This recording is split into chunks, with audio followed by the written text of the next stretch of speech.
کلام غالب میں خطوط نگاری کے تلازمے۔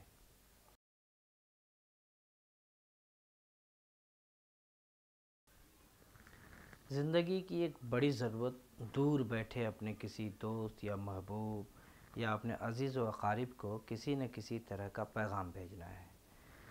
جب خط کے علاوہ کوئی ذریعہ پیغام رسانی نہیں تھا تو اس کی اہمیت کا اندازہ لگایا جا سکتا ہے۔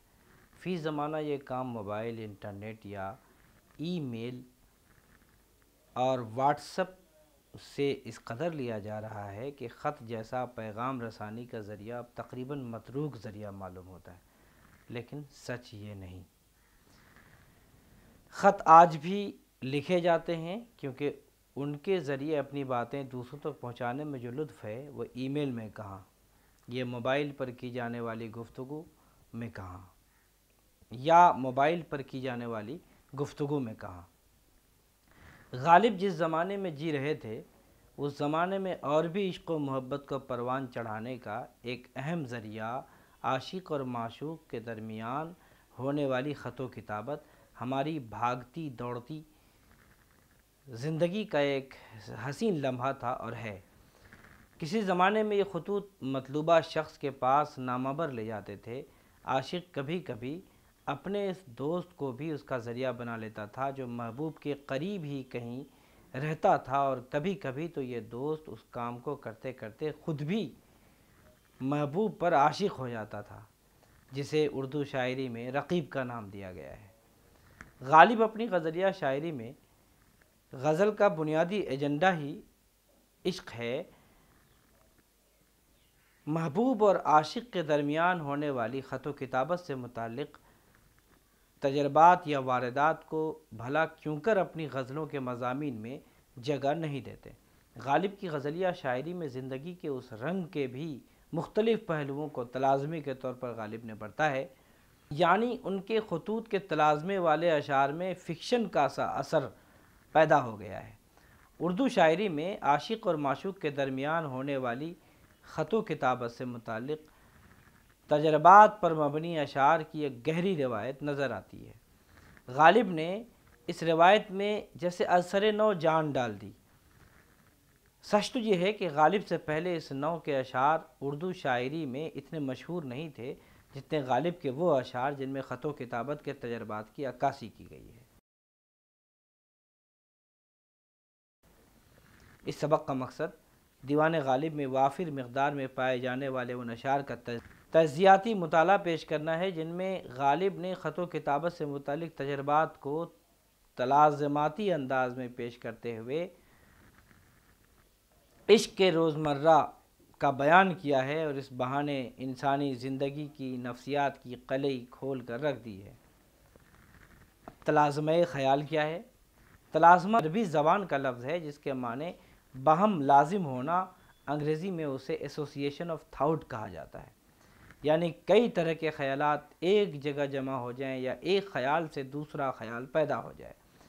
کوئی بات یاد آتی ہے یا کوئی تصور پیدا ہوتا ہے اور خیال دوسری یاد یا دوسرے تصور تک پہنچ جاتا ہے، اس خیال کی رو کو تلازمہ خیال کہا جاتا ہے۔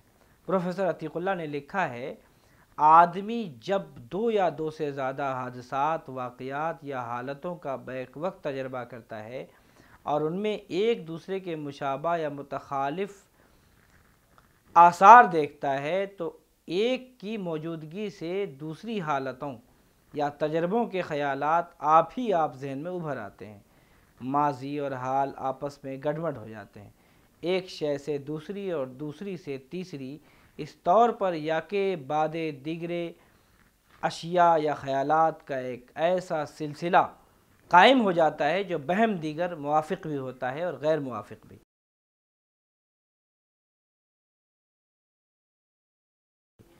شاعری میں بالعموم تلازمات سے مدد لی جاتی ہے۔ مذکورہ بالا عبارت کے مطالعے سے یہ بات واضح ہو جاتی ہے کہ لزوم ذہنی کا رشتہ انسان کی نفسیاتی کیفیات سے ہے۔ شاعری میں تلازمہ پیدا کرنے میں تشبیہ، استعارہ، مراعات النظیر اور تضاد وغیرہ جیسی صنعتوں کے رول سے انکار نہیں کیا جا سکتا۔ جیسے غالب کے ایک شعر، کوئی ویرانی سی ویرانی ہے، دشت کو دیکھ کے گھر یاد آیا، میں لزوم ذہنی کا استعمال کیا گیا ہے۔ یہاں تو جیسے غالب نے اس شعر میں لزوم ذہنی کی تعریف پیش کر دی ہے۔ پروفیسر عتیق اللہ نے لکھا ہے کہ انسان جب کسی بھی طرح کا تجربہ حاصل کرتا ہے یا کوئی چیز اس کے تجربے میں جب آتی ہے تو اس طرح کی دوسری حالتیں اور تجربے اس کے خیال میں آپ ذہن میں ابھر آتے ہیں۔ شعر غالب میں خط و کتابت کے تجربوں کا شعری اظہار کس طرح ہوا ہے، اس کو دیکھنے کی ضرورت۔ غالب نے اردو کی جملہ شعری روایت سے استفادہ کرتے ہوئے اپنی انفرادیت کے مرحلے کچھ اس انداز سے طے کیے ہیں کہ پہلی نظر میں ان کے ماخذ تک پہنچنا ایک مشکل امر معلوم ہوتا ہے۔ ایسی ہی ایک روایت خطوط اور خطوط نگاری سے متعلق اشعار کی ہے، جن میں انسانوں کے شب و روز کے وہ پہلو سامنے آتے ہیں جسے ہم معرکہ حسن و عشق کہہ سکتے ہیں۔ یہ خطوط ہی ہیں جو عاشق و معشوق کو قریب تر کرنے میں اہم کردار نبھاتے ہیں۔ یہ خطوط نامبر یا قاصد کے ذریعے مکتوب لوح تک پہنچتے ہیں، جو کسی قدر حسن تعبیر یا ایمبلیسیا سے واقف تھا، یعنی وہ کسی بھیانک خبر کو بھی ایسی ملائم زبان میں بیان کرتا کہ سامع اس کو سننے کے لیے ذہنی طور پر تیار ہو جاتا تھا۔ اس کی زبان بڑی شائستہ، ہمدردانہ مگر مصلحت آمیز ہوتی تھی۔ قاصد کا یہ انداز آج بھی ہمارے معاشرے میں برقرار ہے، جو کبھی کبھی جھوٹی تسلیاں بھی دیتا ہے۔ سید میر سوز جو غالب سے بہت پہلے کے شاعر ہیں، قاصد کی چرب بیانی اور جھوٹی تسلی سے اوب کر کہتے ہیں، یہ سب باتیں ہیں یار میرے گھر نہیں آتا، یہ سب باتیں ہیں یار میرے گھر نہیں آتا، نہ دیکھیں جب تلک آنکھوں سے کچھ باور نہیں آتا۔ خطوط سے متعلق اشعار آبرو، امانی، خواجہ امین، بیان، بیدار، بسمل، تاباں، جوشش، جعفر علی حسرت، میر سجاد، قدرت، لطف، مضمون، مصحفی اور میر کے ہاں کثرت سے ملتے ہیں۔ بعد ازاں غالب کے معاصرین میں مثلا مومن ذوق کے علاوہ بہادر شاہ ظفر کے ہاں تو اس نوع کے اشعار ایک رجحان کی شکل اختیار کر لیتے ہیں۔ چنانچہ غالب اس شعری روایت سے کیسے چشم پوشی کر سکتے تھے۔ اس طرح غالب کے بعد یہ روایت فیض فراغ سے ہوتے ہوئے آج کی شعری روایت کا حصہ بھی ہے۔ خطوط سے متعلق اشعار جن میں گوناگوں تجربات کا فنی اظہار ہوا ہے، غالب کے دیوان میں تقریباً 50 سے زائد ہیں۔ اتنی بڑی تعداد میں اس صنف سے متعلق اشعار غالب سے قبل کی اردو شاعری میں کسی شاعر کے یہاں شاید ہی ملیں، اور اگر ملیں بھی تو وہ معنوی گہرائی جو غالب کے یہاں ہے یا وہ شوخیاں جو ان اشعار میں نظر آتی ہیں شاید نظر نہ آئیں۔ یہ تمام اشعار ان کی غزلوں میں زیادہ تر مطلع اور مقطع اور درمیان غزل نظر آتے ہیں، جنہیں ہم آسانی سے بھرتی کے اشعار نہیں کہہ سکتے۔ ان اشعار کی سب سے بڑی خصوصیت یہ ہے کہ یہ اشعار خالص اردو پن کے ماحول میں سانس لیتے ہوئے نظر آتے ہیں۔ تقریباً 90% اشعار کی ردیفیں اور قافیے امدادی افعال، افعال مرکبہ اور سادہ افعال کی ساختوں میں سے ہیں، نیز مصروں کی ساخت فارسی نحویاتی اضافت وغیرہ سے آزاد ہے، جس سے اشعار میں روانی اور بات چیت کی ساخت ابھرتی ہے۔ مثلا نامہ لاتا ہے وطن سے نامہ بر اکثر کھلا، ہوئی صبح اور گھر سے کان پر رکھ کر قلم نکلے، یا رب اپنے خط کو ہم پہنچائیں کیا، وغیرہ۔ یہاں مختلف طرح کے بیانات کا تجربات کا بیان بھی فعل بطور قافیہ اور فعلی ردیف کے ذریعے کیا گیا ہے۔ یہاں اس زبان کو متن کی تشکیل میں ملحوظ رکھا گیا ہے، جس سے غالب ہی کے مخصوص تجربات نہیں بلکہ اس مخصوص کلچر کی بھی نمائندگی ہوتی ہے جو ان اشعار پر سایہ فگن ہے۔ اس رعایت سے وہ الفاظ اور افعال استعمال کیے گئے ہیں جن سے خطوط نگاری سے متعلق تمام تر ماحول اور کیفیات کی نشاندہی ہوتی، جیسے لانا، دیا، لکھوائے، چھپانا، لکھوں، پہنچے، پوچھے، کہیو وغیرہ۔ ان افعال میں خط لکھنے، پہنچانے، لکھوانے وغیرہ سے مکتوب نگار، مکتوب الیہ، نامہ بر وغیرہ کے طلاز میں بشکل کردار ابھر کر سامنے آ جاتے ہیں۔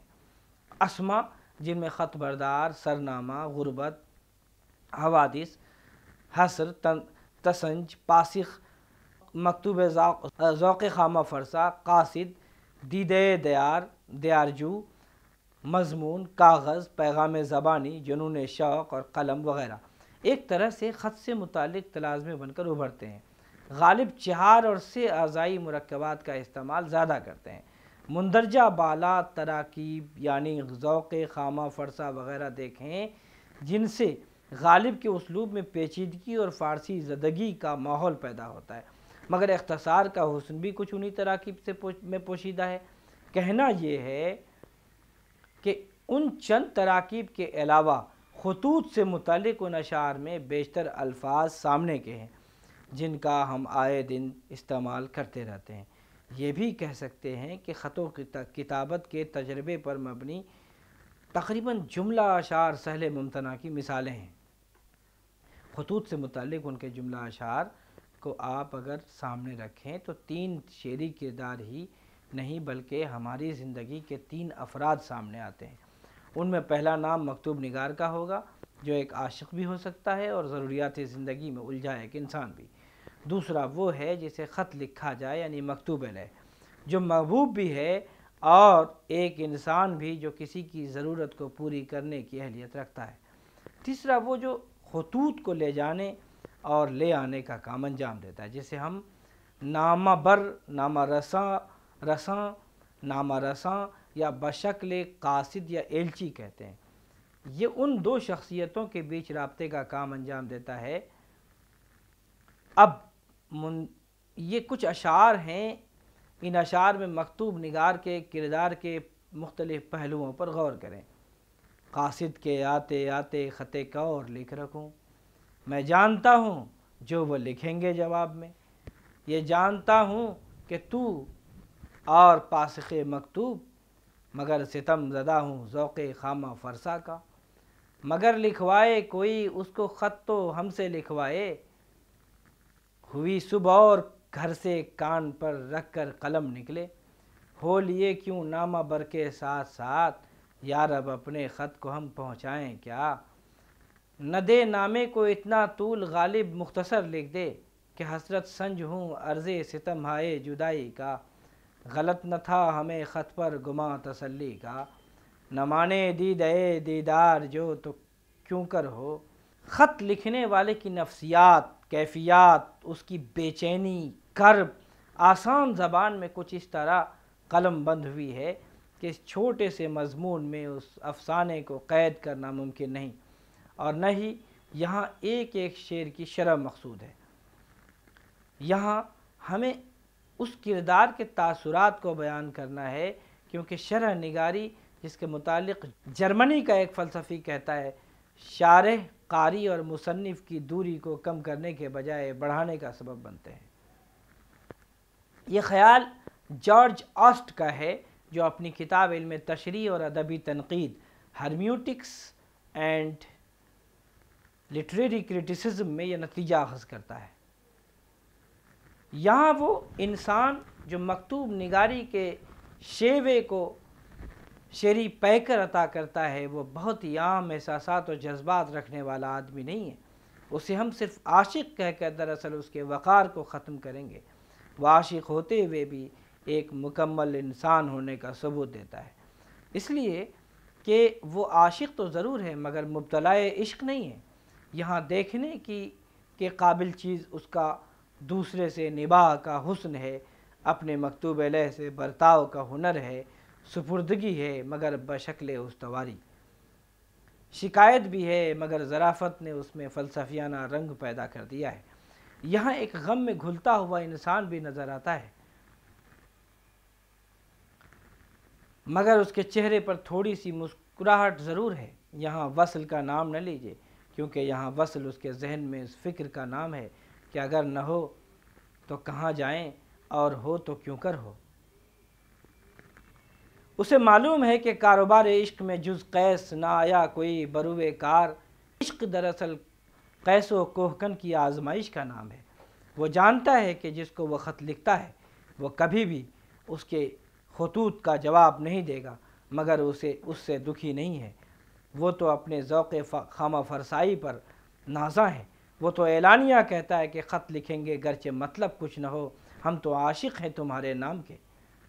اس لیے پاسخ مکتوب اس کے لیے کوئی مسئلہ نہیں ہے، مگر وہ اتنا ضرور چاہتا ہے کہ اس کا محبوب اس کے ذوق خامہ فرسائی جس سے وہ مجبور ہو چلا ہے، اس کے اس بری لت پر اس کا محبوب ترس ضرور کھائے۔ ان اشعار میں غالب کی اپنی زندگی موجود ہے، جیسا کہ غالب بلا کا خطوط نگار واقع ہوا ہے۔ خطوں نے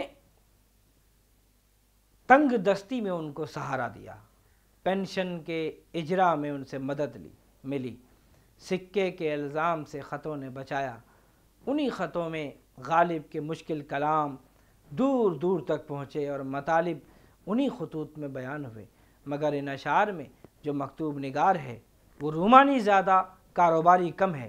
یہاں قابل توجہ امر یہ ہے کہ غالب اس صنف کو وسعت دینا چاہتا ہے، خطوط سے جتنا کام لیا جا سکتا ہے اس سے کئی گنا زیادہ کام اس صنف سے لینا چاہتا ہے۔ اس صنف کو وہ ایک پردہ سیمی بنانا چاہتا ہے جس پر کرداروں کی بے چینی اور اس کے جملہ جسمانی و ذہنی عوامل کو دکھایا جا سکے۔ اس لیے وہ اس مخصوص حیت میں تجربے کرنا چاہتا ہے۔ آنکھ کی تصویر سرنامے پہ کھنچتی ہے کہ آنکھ کی تصویر سرنامے پہ کھینچی ہے کہ تجھ پہ کھل جاوے کہ اس کو حسرت دیدار ہے۔ یہاں خط کی رعایت سے سرنامے اور سرنامے کے بعد پھر آنکھ کی تصویر کا تلازمہ قابل غور ہے۔ سرنامے پر آنکھ کی تصویر سے یہ باور کرانا کہ اسے دیدار کی حسرت ہے، اپنی بے چینی کی تصویر ہی دراصل آنکھ کی تصویر ہے۔ غالب کیا کہنا چاہتے ہیں؟ صرف اتنا ہی کہ خط میں جہاں القاب و آداب لکھے جاتے ہیں وہاں ایک آنکھ کی تصویر بنا دو تاکہ پڑھنے والا تلازمے کے طور پر یہ سمجھ لے کہ خط لکھنے والا اس سے ملنا چاہتا ہے، اسے دیکھنا چاہتا ہے۔ واضح یہ ہوا کہ غالب خط کو یعنی اس صنف سے بہت زیادہ بنانا چاہتے ہیں۔ مضمون کی ابتدا میں بھی یہ بات کہی گئی ہے کہ ایسے اشعار غالب سے پیشتر اردو شاعری میں ضرور نظر آتے ہیں، جیسے غالب کا شعر میر محمدی بیدار کے شعر کی توسیع یا رد تشکیل معلوم ہوتا ہے۔ کھینچ کر زلف کی تصویر کو خط میں بھیجوں، کھینچ کر زلف کی تصویر کو خط میں بھیجوں، تاکہ معلوم کرے حال پریشاں میرا۔ بیدار کا یہ شعر غالب کے شعر سے کم معنوی تعاراتی حسن نہیں رکھتا ہے۔ غالب آنکھ کی تصویر کھینچ کر حسرت دیدار کی ترسیل کرتے ہیں، بیدار زلف کی تصویر کے ذریعے حال پریشاں کو ظاہر کرنا چاہتے ہیں۔ یہاں غالب کی ذہانت تقلید قابل غور ہے۔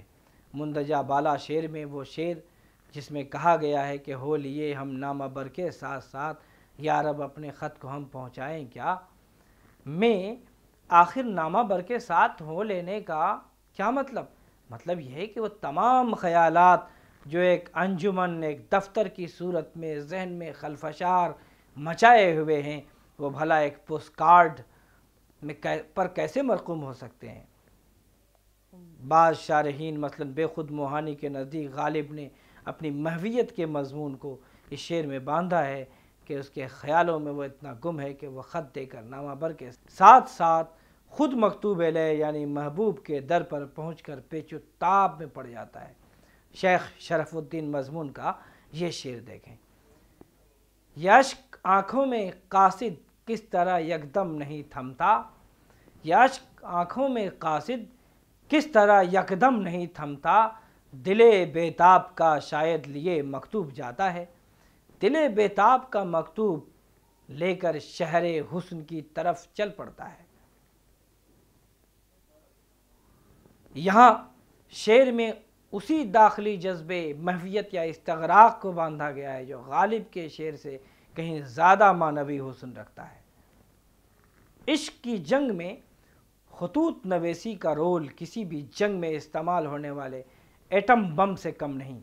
وہ صورت پیدا ہو کہ محبوب کے انگنت عاشق ہو جائیں اور عاشق محبوب کو خط لکھے۔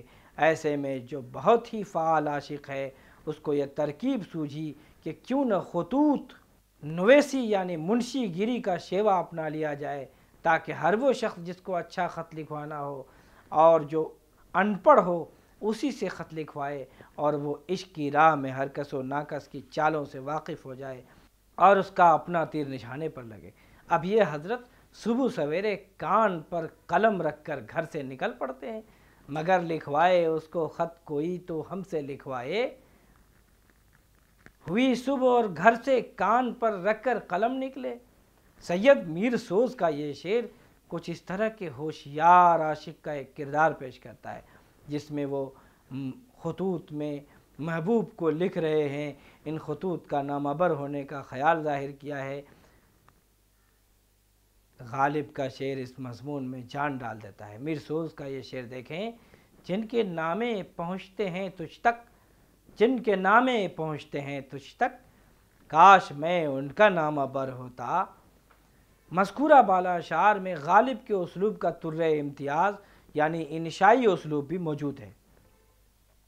غالب کی شوخی اور اس کا منطقی استدلال بھی موجود ہے۔ غالب نے اپنے پیشتر متن یعنی میر سوز کے شعر کو سامنے رکھا ہے اور اس میں اپنے اسلوب کا جادو شامل کر دیا ہے۔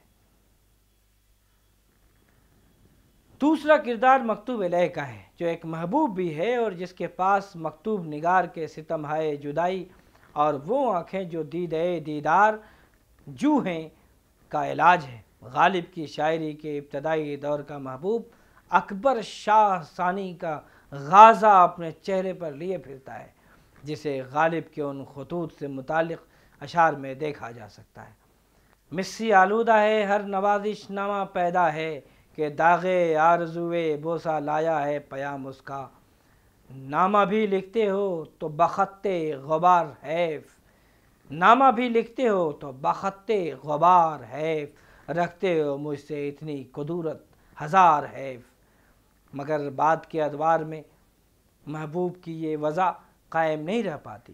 آہستہ آہستہ غالب کا محبوب تمام انسانی فطرت کے ساتھ جلوہ گر ہوتا ہے، جسے غالب مثالی بنانا چاہتے ہیں، جو خود انہی کی طرح ذہین، باشعور اور تضادات کی حامل ہو، جو ان کو سمجھ سکے، ان کی ذات کی گہرائی میں اتر سکے، جو غالب ہی کی طرح خود پرست ہو اور غالب کو لکھنا پڑے کہ تو اور پاسخ مکتوب، یعنی ایک ایسا محبوب جس کی خاطر عاشق کو خط لکھنے کا دھندا اپنانا پڑتا ہے۔ غیر پھرتا ہے لیے یوں تیرے خط کو کہ اگر کوئی پوچھے کہ یہ کیا ہے تو بتائے نہ بنے۔ ایک جا حرف وفا لکھا تھا، ایک جا حرف وفا لکھا تھا، سو وہ بھی مٹ گیا۔ ظاہرہ کاغذ تیرے خط کا غلط بردار ہے۔ بہادر شاہ ظفر بھی رہے ہیں، جنہوں نے خطوط کے تلازمے پر مبنی اشعار وافر مقدار میں کہے ہیں۔ خطوط سے متعلق اشعار آبرو، امانی، خواجہ امین، بیدار، بیان، بسمل، تاباں، جوشش، جعفر علی حسرت، میر سجاد، قدرت، لطف، مضمون مصحفی اور میر کے ہاں کثرت سے ملتے ہیں۔